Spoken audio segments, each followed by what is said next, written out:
Good evening and welcome to News from Neptune for the 33rd week of 2017. I'm Carl Estabrook. For more than a quarter century, this program has been a weekly hour of spontaneous and unrehearsed discussion of the news of the week and its coverage by the media, first on a so-called community radio station, and now via Urbana Public TV and YouTube. Our program's name, News from Neptune, comes from Noam Chomsky, who's been writing sensible things about U.S. politics for half a century. Chomsky says that, and this is his new book, by the way, on the front here, relatively new. It's actually from a series of interviews done over a long time by a couple of people, and it's rather informal. It's not as detailed as Chomsky's works usually are, but maybe a good introduction to these issues that we're talking about tonight. Chomsky has said that in the U.S. media, either you repeat the same conventional doctrines everybody is saying, or else you say something true, and it will sound like it's from Neptune.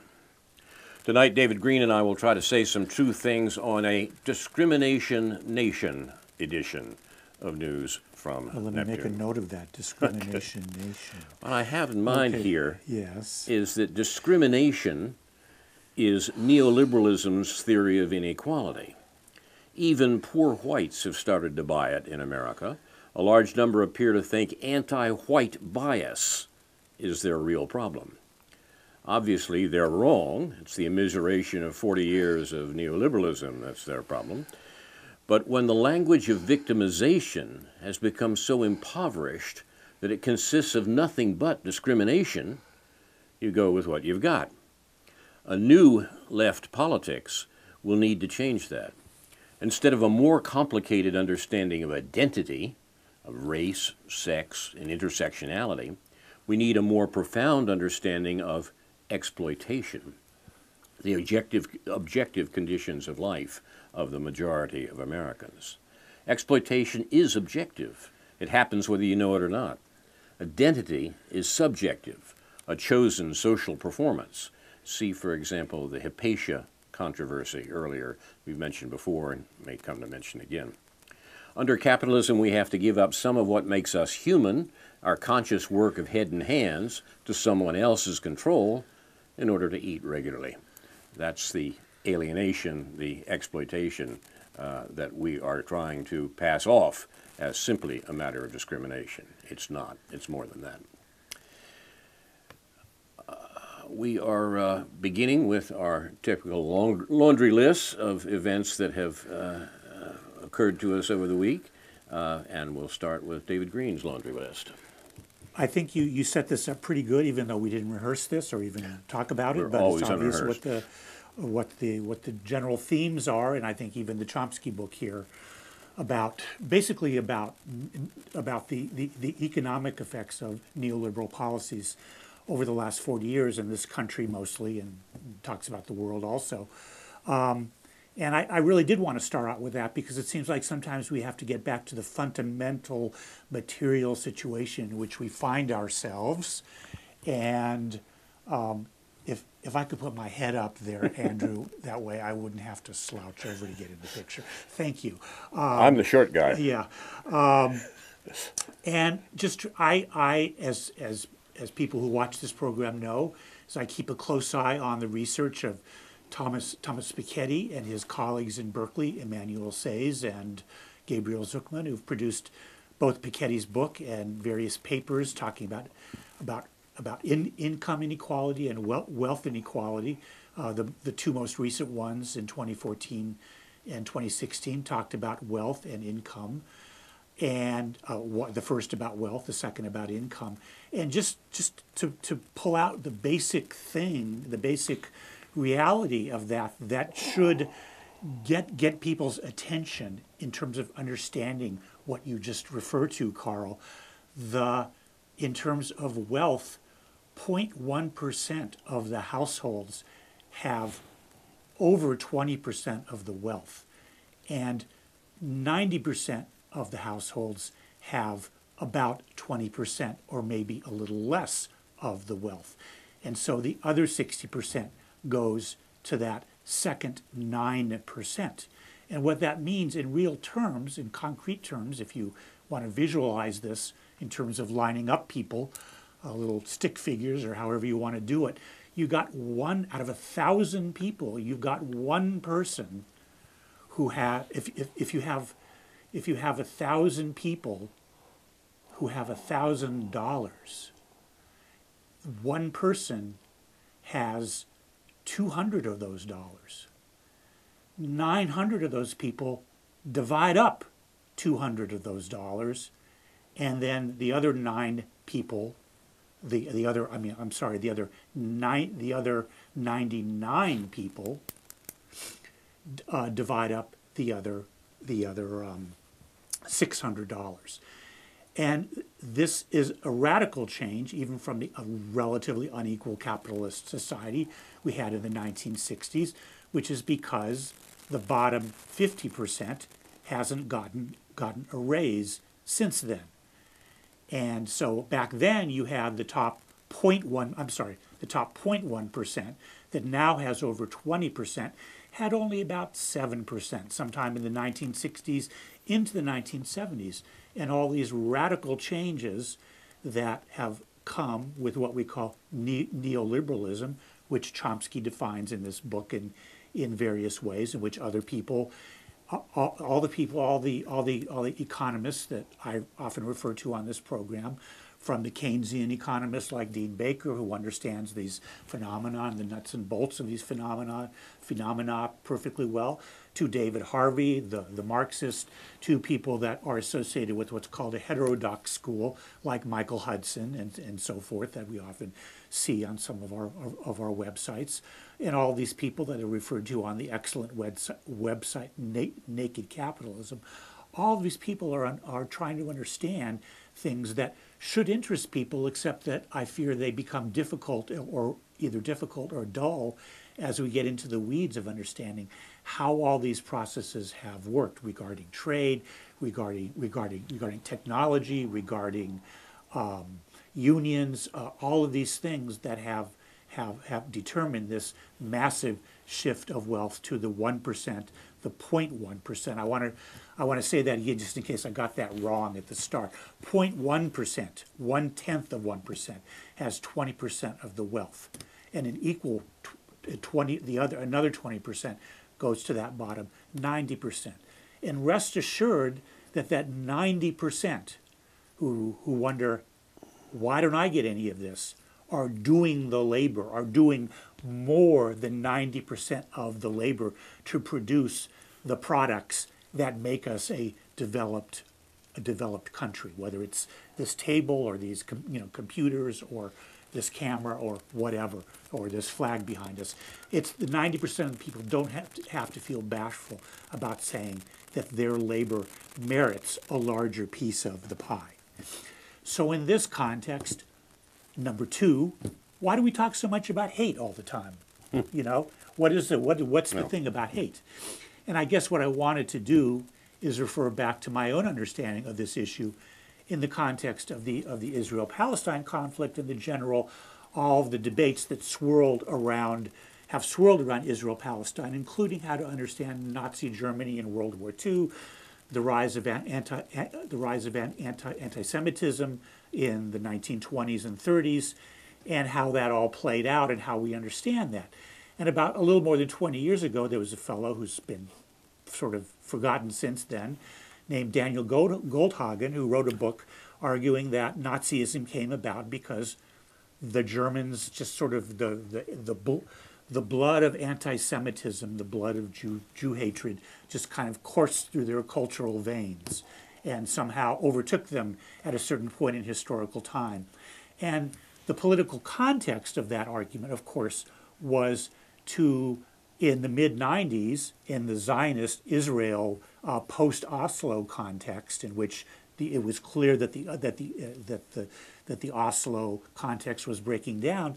The context of that was to argue that there is this eternal Jew hatred, which helps us understand what's going on, what went on during World War II, what went on in the Middle East, the problems that Israel has with the Palestinian Arabs, the Arabs at large, the Muslims at large, and this is one of the origins of what we talk about in terms of Islamophobia now. And these were, of course, in my view, extremely mistaken views of the material context in which the Israel-Palestine conflict was taken, and we could sort of transfer that to our understanding to a certain extent of trying to understand what's motivating. We're not talking about the majority of Germans who at least passively accepted anti-Semitism. We're talking about a few hundred white supremacist lunkheads who descended on Charlottesville last week. And so while we were placidly sitting at the farmer's market, all this nonsense, which ended up in the tragic death of one woman, was going down. And since then, I was wondering, well, how are people going to talk about this? I'm sure you've followed it. We followed it mostly on Counterpunch with various articles.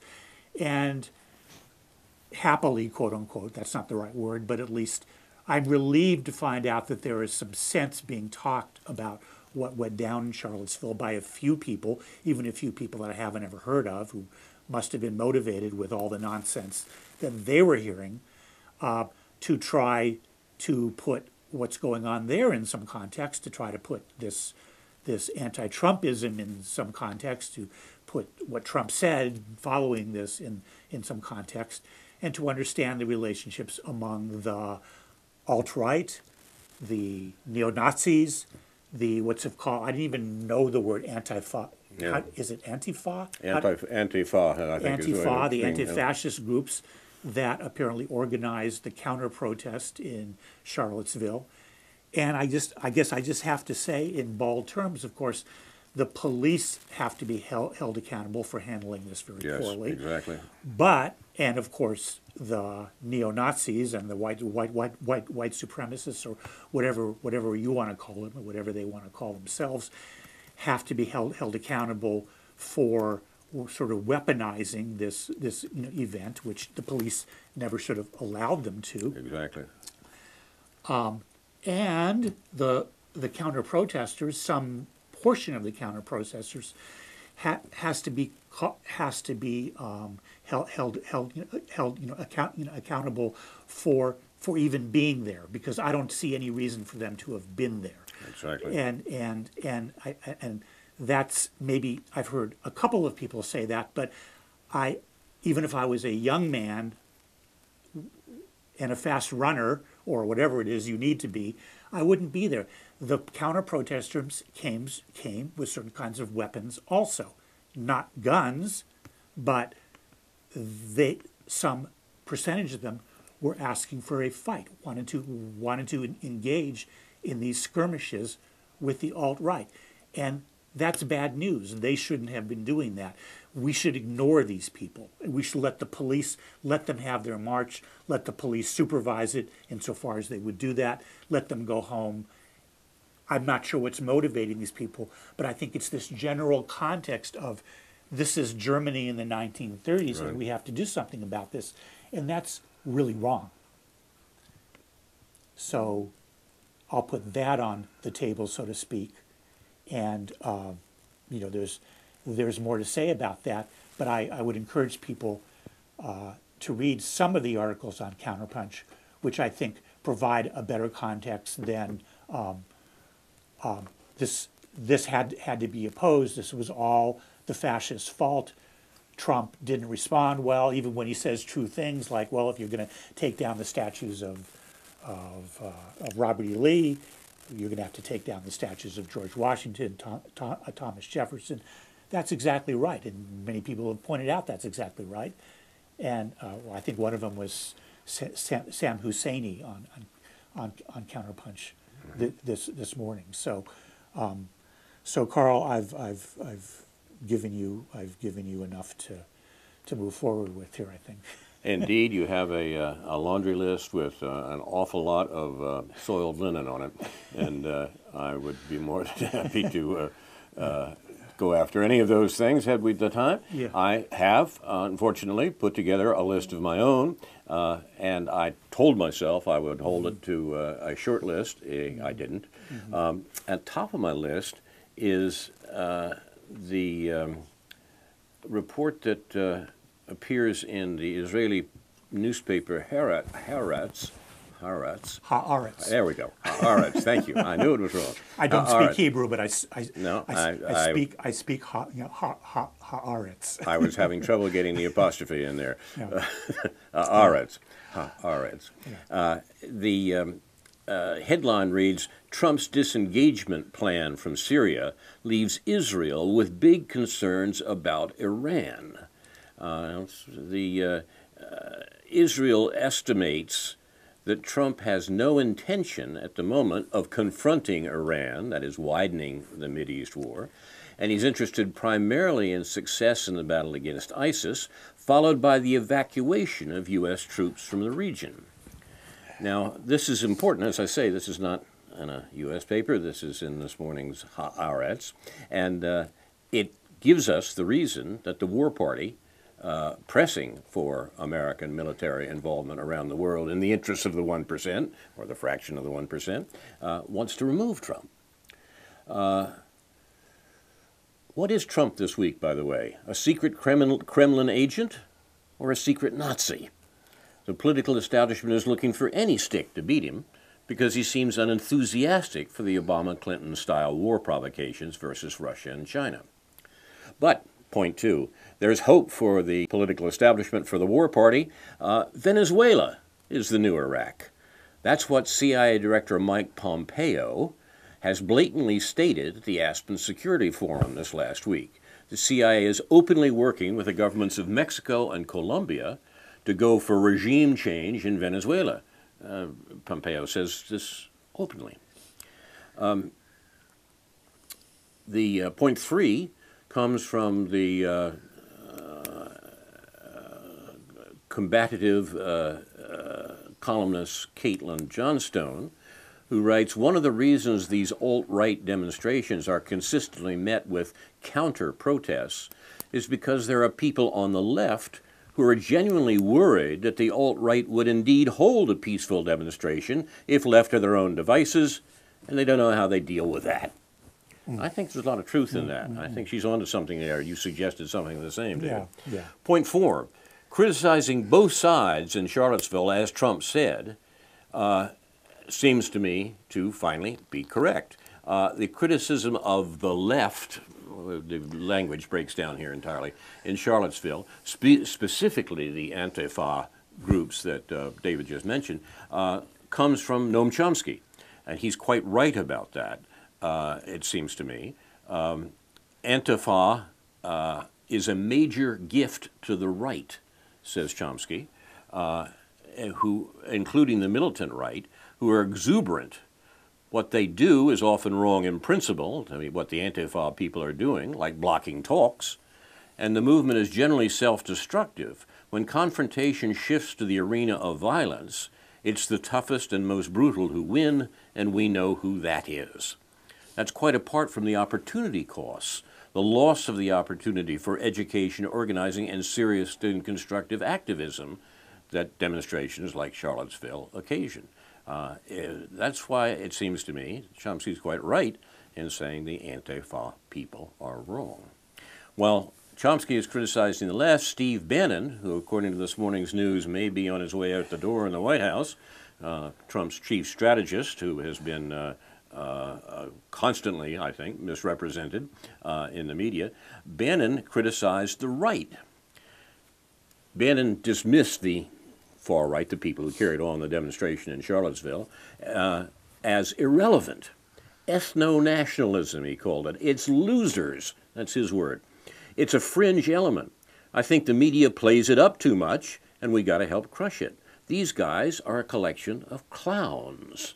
Now, this is Bannon, who's been excoriated as a racist warmonger in the White House, in fact, going after the people who conducted the rally in Charlottesville.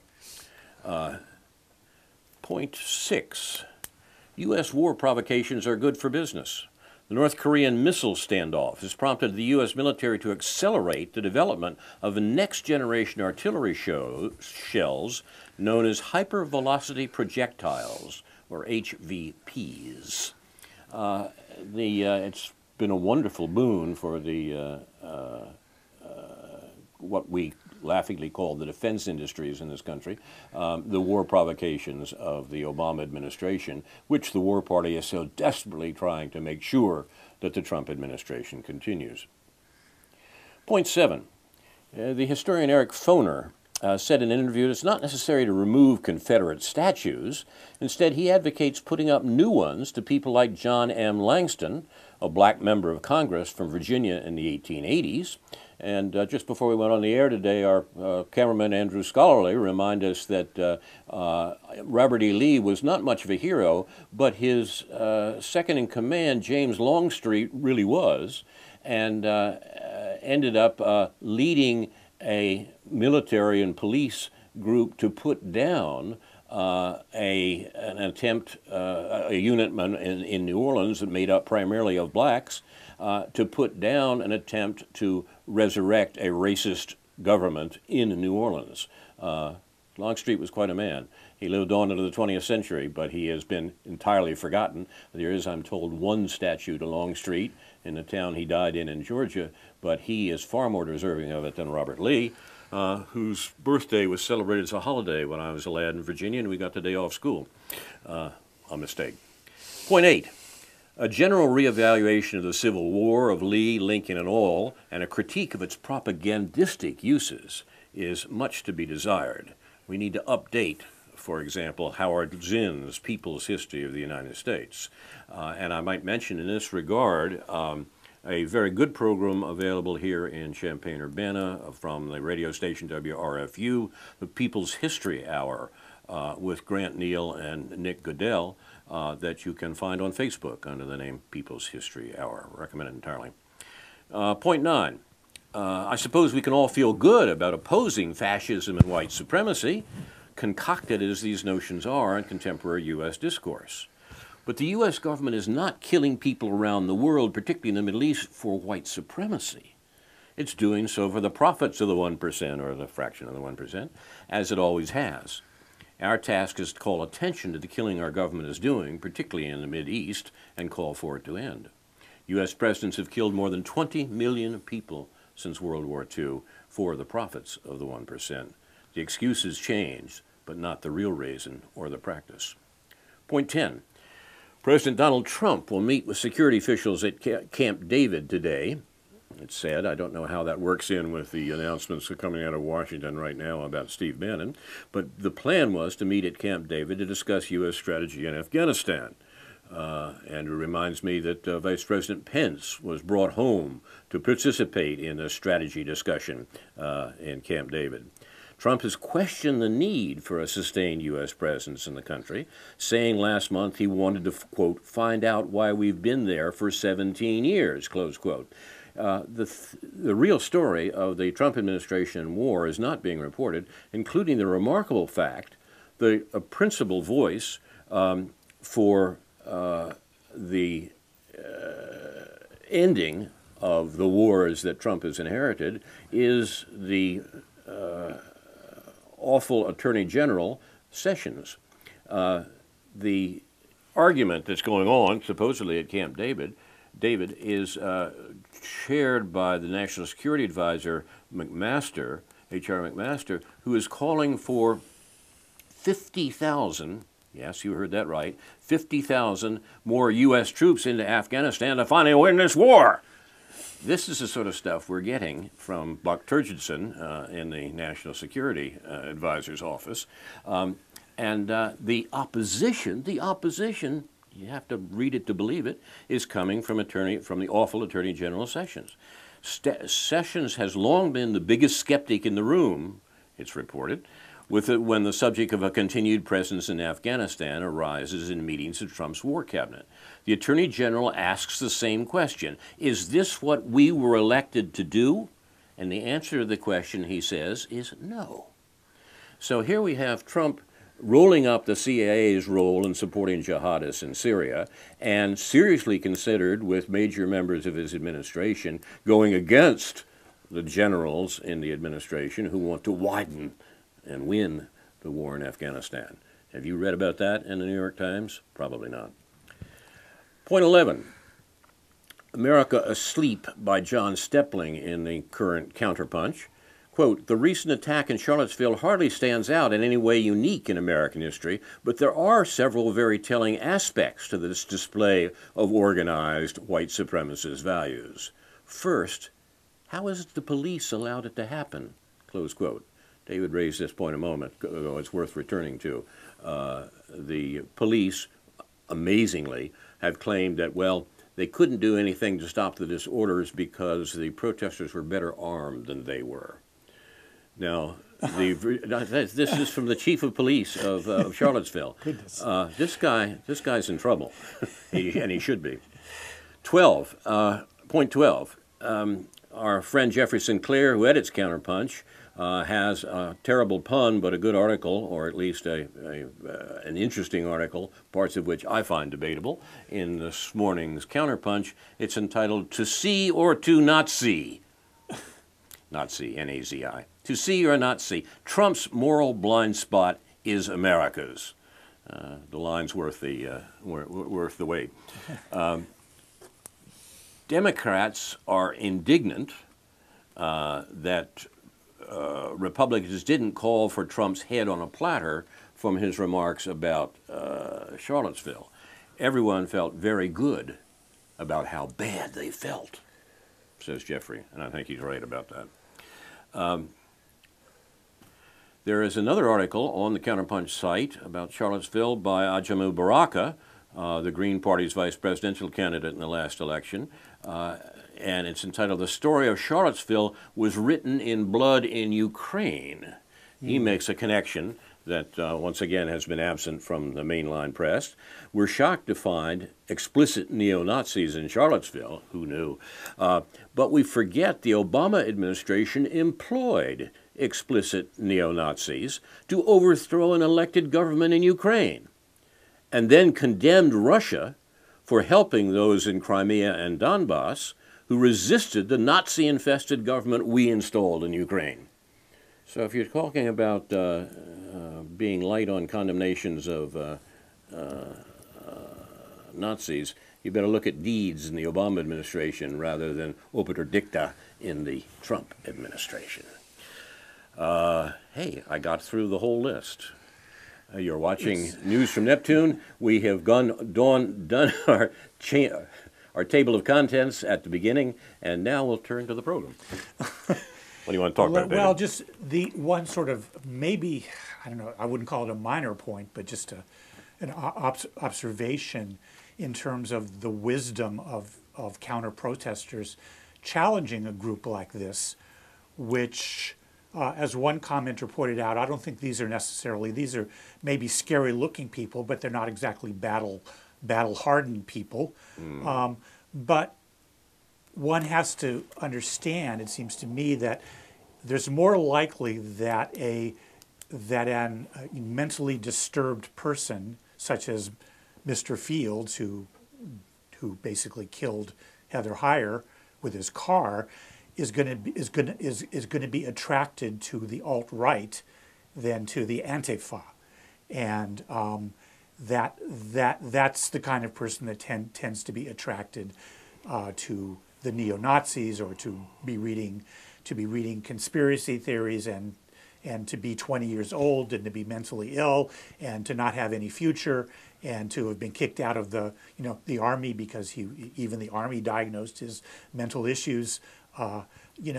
That's the kind of thing that people who organize these counter protests would be well advised to understand, not to diminish, not to overestimate the scariness of the alt-right, but in lethal terms, but not to underestimate the kind of people and the kind of actions that might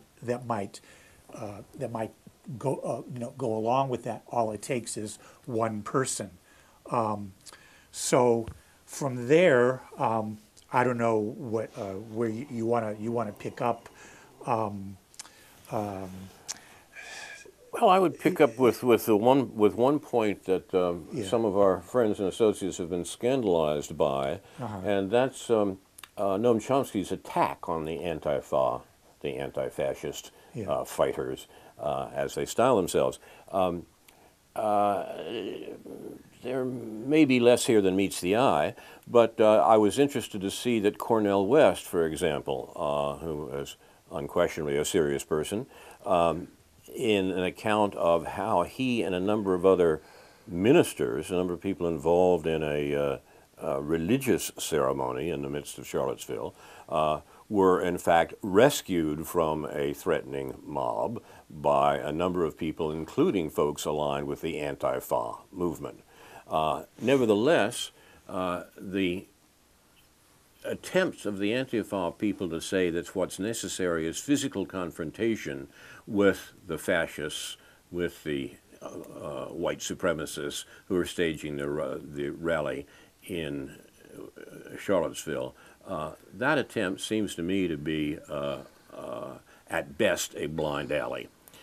Someone else who thinks that is Noam Chomsky, who has said, the inspiration for our program, who has said, as for Antifa, it's a minuscule fringe of the left, just as its predecessors were, but it's a major gift to the right, including the militant right, who are exuberant. Chomsky says that what the Antifa people do in physical confrontations with folks like the demonstrators in Charlottesville, what they do is often wrong in principle, like blocking talks, and the movement is generally self-destructive. When confrontation shifts to the arena of violence, it's the toughest and most brutal who win, and we know who that is. That's quite apart from the opportunity costs, the loss of the opportunity for education, organizing, and serious constructive activism.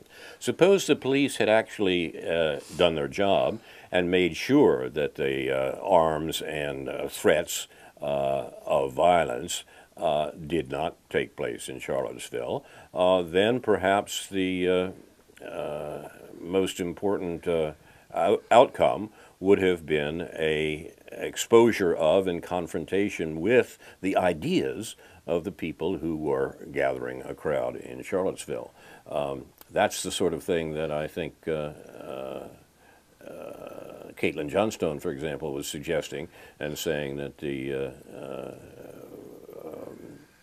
actions of the Antifa leftists make impossible.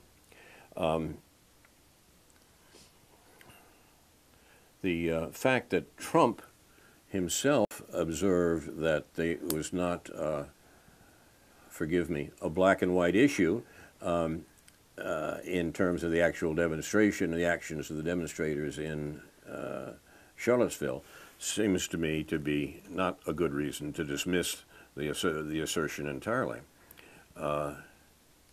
Chomsky points out that there's similarity between the Antifa movement and some of the weather underground from the last days of the Vietnam War. Some of those people I knew slightly, and the situation, the parallel is there, but it's by no means exact. Weathermen, Chomsky pointed out that the weathermen, the weather people, this faction of the Students for a Democratic Society that said it was necessary to go in the direction of confronting American war making directly. What they seemed to have in mind was primarily bombing of properties. And they were the militants of the weather people group went into bomb making, and some of them destroyed themselves, by the way, and a New York townhouse in their attempt to do that. Weathermen differed not only in radically different context from the Antifa people, but also in tactics, almost always against property, in intent at least, said Chomsky, and that's right.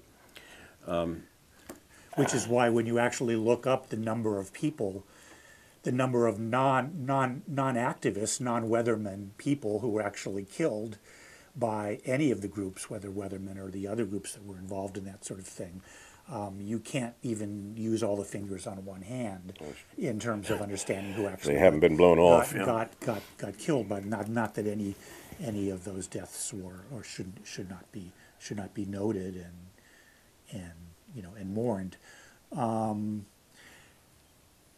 The notion, as you hinted at before, the notion of white supremacism has been called down to do an enormous amount of work in our understanding of the events of our day, and how do we whittle away, how do we lighten the load of white identity or white supremacism that's been promoted. Of course, we've been talking on our email list or amongst some of each other about the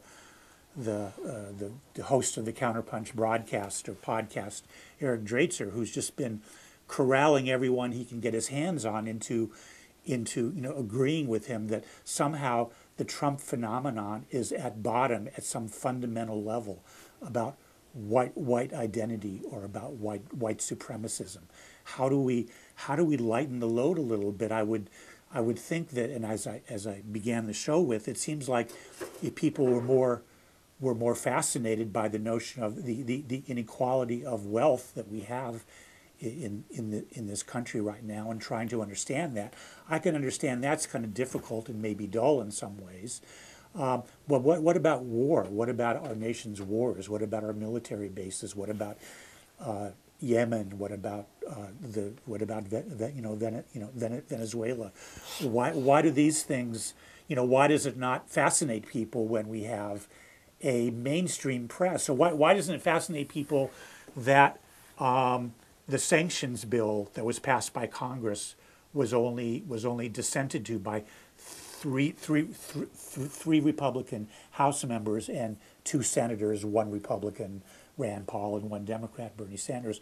Why aren't people asking, why is it there's this united front with this ridiculous notion that we deal with our foreign policy by sanctioning Russia, Iran, Venezuela, and so forth?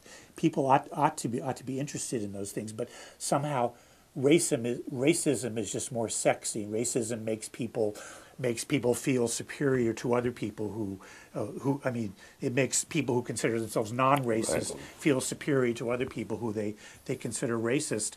And that just really doesn't take us very far, not to mention the kind of irony you have when you have anti-racist people hating on other groups of people. There's a sort of lack of psychological self-awareness in this whole phenomenon, whereas the good liberal people see themselves as being the bearers of all that is good and loving and tolerant in the sort of Enlightenment tradition that of course Chomsky represents as much as anyone else, as well as the whole notion of free speech, the whole notion that people are actually calling to repress speech. People. Liberals, good liberal people are calling to. No, we can't let this go on. This doesn't include hate speech. Right. Okay, this doesn't include hate speech, and this is just back to basic 101, basic free speech 101 that we have going on now, and it's a kind of slippery slope. When you start banning people, you start protesting. Charles Murray can't speak. Watson, what's his name, Dr. Watson can't speak. Whoever that was, James Watson can't speak. Can't speak. I mean, it's a kind of slippery slope when this starts happening. People get the young people, pardon the possible condescension, but young people get the idea that this is okay. That if you don't like people, they just shouldn't be talking and saying things that you don't like. You know what I'm getting on comments on Facebook and elsewhere, and comments in the email from an awful lot of people these days is including a former colleague of ours here on News from Neptune, is a bastard noun called whataboutism. Oh yeah. Whenever any of these issues that we're talking about today on both of our lists are mentioned, in connection with the events of the day or the comments of the presently despised political speaker, any attempt to put these into context, to try to understand what is going on here beyond the monocausal explanation, such as white supremacy, is countered with the notion that, your attempt to widen that perspective is whataboutism. You're asking what about something else, and I want to sit here right now and talk about white supremacy. That's an interesting way. It's another way to prevent the discussion, other than hitting people in the face with a brick. And so, in that sense, I suppose is to be preferred. But nevertheless, what it does is prevent the very real discussion, for example, of what the social and military policies of this administration actually are and how they can be influenced. The overwhelming attempt of the war party in this country to make sure that the war provocations continue in the Trump administration is hardly to be believed, but it's certainly not to be discussed. We don't have this being talked about in the public media. And the issues that you were mentioning at the beginning of the hour, David, particularly in regard to 40 years of immiseration of the majority of Americans, are not to be connected specifically to, sorry, let me try that again, are not to be connected uniquely to this week's enthusiasm for anti-racism. It's not racism that creates the difference between classes, it's capitalism. And it's not anti-racism that can combat the difference. It's socialism. We are frequently told that black poverty is worse than white poverty, more isolating, more concentrated, and maybe that's true. But why politically should it matter? You don't build the left by figuring out which victim has been most victimized. You build it by organizing all the victims. When it comes to the value of universal health care, for example, we don't need to worry for a second about whether the black descendants of slaves are worse off than the white descendants of coal miners. The goal is not to make sure that black people are no sicker than white people. It's to make everybody healthy. That's why they call it universal. Now, that comment, which seems to me quite right, comes from Walter Ben Michaels, and it suggests just how wrong it is to focus on what has been, perhaps unfortunately, called identity politics, rather than the real social and political issues, the issues of war and peace, the issues literally of life and death that this government is responsible for, and we're responsible for this government. That's what we should be talking about. It seems that this notion of what aboutery can be played out in a couple of different ways, because when I first came across that term, it was in the context of people who were accusing critics of Israel of not criticizing the other country, of you must be an anti-Semite because you could be criticizing all these other countries for all the horrible things they do, right, but you're only criticizing this one country. And therefore you must have an ulterior motive for doing that.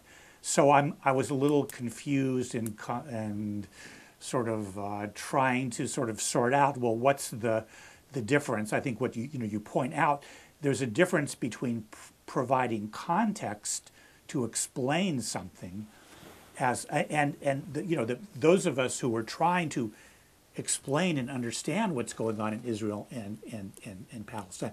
The problem is that some of the people who focus on Israel and Palestine almost exclusively and even and understand the relationship with U.S. foreign policy wrongly can be accused of that because they're not understanding properly, in my view, why it is we support Israel, the role that Israel plays in U.S.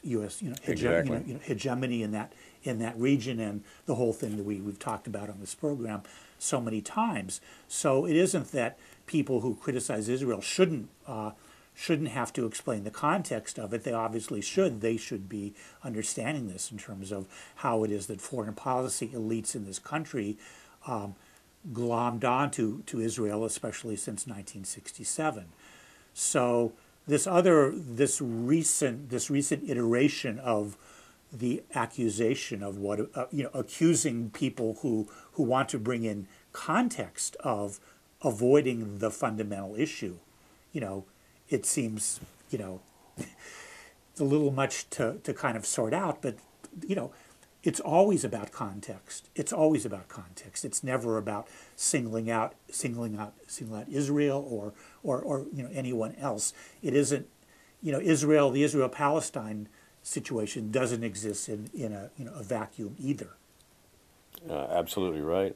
And it seems to me that at least part of the answer to the question, why are you talking about the crimes of Israel when you don't talk about the crimes of Uzbekistan, which exist, by the way? Absolutely. Part of the answer to that is the unique role that Israel plays in the American worldwide hegemony, the unique position that Israel, as the chief client of the United States, as it has been for at least half a century, plays in America's worldwide war-making. That's what we should be talking about because we're Americans and we are supposedly responsible for what our government is doing. To take a sort of Olympian view of it and say all these countries, they sometimes do bad things and they sometimes do good things and so forth and so on, is not to recognize our own situation, the situation that we are indeed responsible for. And that's what we should be talking about and thinking about. For example, how much have you heard this week about the wars that the U.S. is conducting around the world? How much have you heard this week about what was pointed out earlier, that the Trump administration is actually actively considering right now changes in the war policy that it's inherited from the previous administration? That should be part of the discussion, and it's not. Yeah, let me just bring up a somewhat different thread. Maybe it relates. Maybe you'll figure out how it relates. I don't know.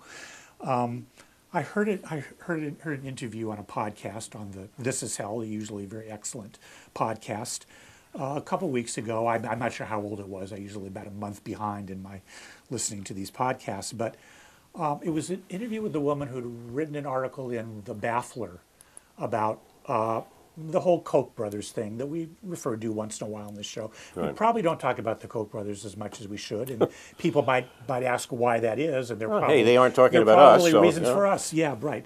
And we're not brothers, but so, but what she'd written this article about, and we talked about, we did mention the Koch brothers in relation to this book about their funding of this economist James Buchanan, and this woman who wrote a book about him and his role in the rise of the right wing sort of neoliberal movement and so on and so forth. And the question that was asked on the podcast was, well, the people on the right have the Koch brothers, and the people on the quote unquote left, or whatever you want to call it, have George Soros. And what do you say about this? They're funding, the Koch brothers are using their billions to fund this and that, and George Soros is using his billions to fund this and that. And what she said, and this refers to a book by Jane Mayer called Dark Money. Well, what her point was that the Koch brothers were spending this money. They weren't accountable for that. This didn't have to be recorded. It didn't have to be, they do it in a way that's not tax accountable or charitable funding accountable, however these things, where people can actually research. Somebody has to go and they have to research all this dark money in dark ways to find out how this money is being spent. Whereas George Soros is just above board. You can go and find out who George Soros is funding, including, people we know and so forth. And it kind of left me a little bit cold and wondering, well, what is the, if George Soros is spending $1 billion here and there, and the Koch brothers are spending $1 billion there, and we're trying to understand this breakdown of left and right, and this understanding of what neoliberalism is, why, how do we understand George Soros, who deserves both praise in some contexts and criticism in other contexts, but in the general run of supporting the Democratic Party and Hillary Clinton and all this kind of stuff, George Soros is sort of part of the problem. You know? Right, right. I think that would be safe to say. But he has this, you know, he's supposed to have this sort of liberal do-gooder sheen around, aspect of him in relation to the Koch brothers. So how do we wrap our heads around the whole Koch brothers, George Soros? Are these two things different? Are these two things the same? How are they different? How are they the same? Let's do a little Sesame Street on news from Neptune. Who's the one with the garbage can? I think that's what we need right now. But right. in any case, I think this sort of consideration is worthwhile. But the liberal solutions that are being proposed don't address the problem. At the very best, they obfuscate it. I'm talking about the move that we find amongst good-hearted people for a couple of years now, ever since the Citizens United decision came out of the Supreme Court, to, quote, get money out of politics, close quote. Now, the notion behind that, which seems obvious, is that these malefactors of great wealth are using their money to interfere with the process, maybe even more than the Russians, of the election process we're carried on. Well, there you are. Couldn't it be more than that? And therefore, we've got to stop that. We've got to get money out of politics. Well, I have two answers. One, you can't. Any attempts that are suggested to do it will have, I think, very little effect. And two, you shouldn't have to. The notion that you have to because, after all, Citizens United was defended on a free speech ground and money isn't speech, fails on the face of it, on the grounds that in the American media universe, in any media universe, I suppose, money is speech. In order to speak to any large group of people by electronic means, you need to buy the electronic means. You need to purchase them somehow. You say to me, what are you doing on television if you haven't purchased this time? And I said, I'm taking advantage of some public-spirited people who have indeed purchased the time, used the money of the city of Urbana to put together the Urbana Public Television, through which we come to you now.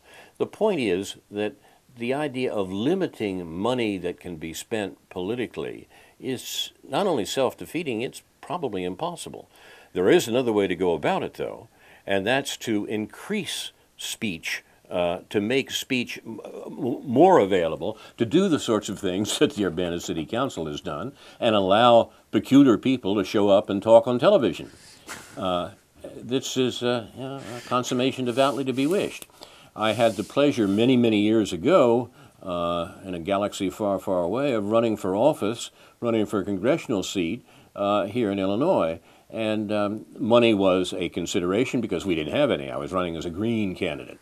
But whenever we went out to raise money for the campaign, I was, in my naivete, somewhat surprised to find that what we were doing with the money was buying television time, buying even radio time, buying speech, buying the opportunities to get our speech in front of the public at large. If you want to get money out of politics, make that free. All legitimate candidates for an office should have access to the public media, not just Urbana Public Television, to the public media, which, after all, are supposed to be run for the public good. That's the way to get money out of politics, not by ignoring the fact that, of course, money is speech. Now, look, it's only by expanding the ability of people to talk about their political situation that we'll get anywhere at all against the Soroses and the Kochs in this world.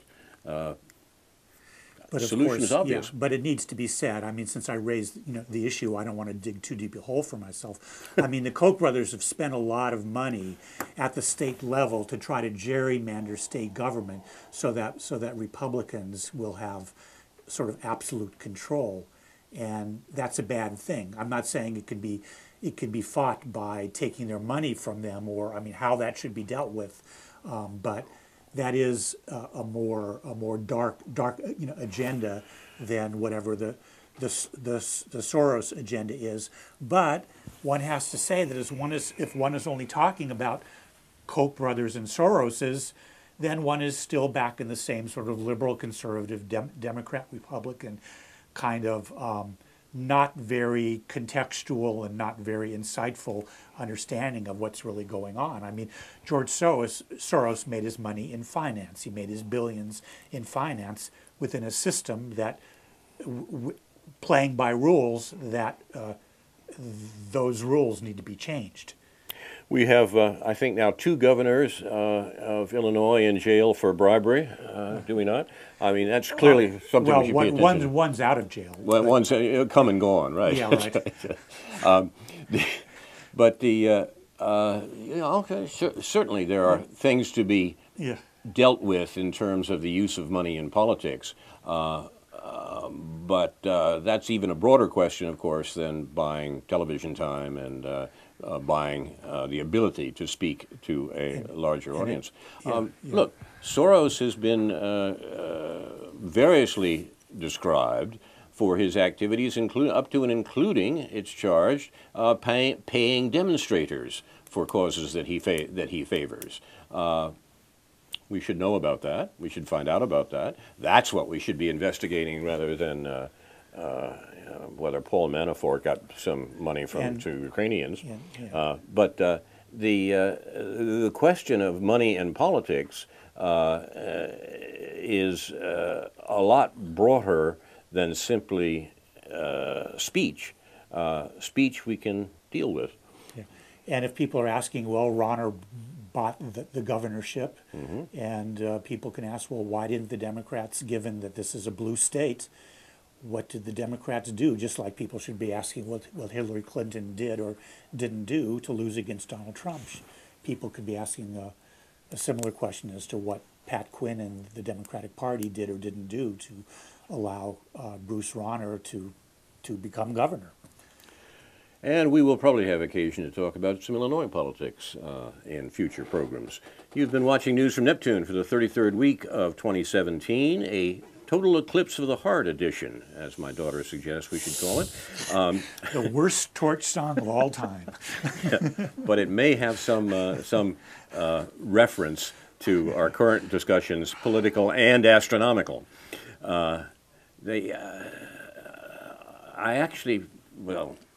We'll talk about this next week. But, or maybe it was the best torch song of all time. Either way, it depends how you rate those things. This is Carl Estabrook and David Green presenting News from Neptune, produced and directed by Jason Liggett, Dan Penno, and Andrew Scollery, with thanks to Dr. No, J.B. Nicholson for research.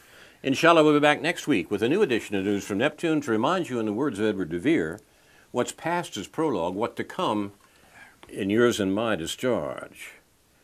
In the meantime, confusion to our enemies, and a good night to you.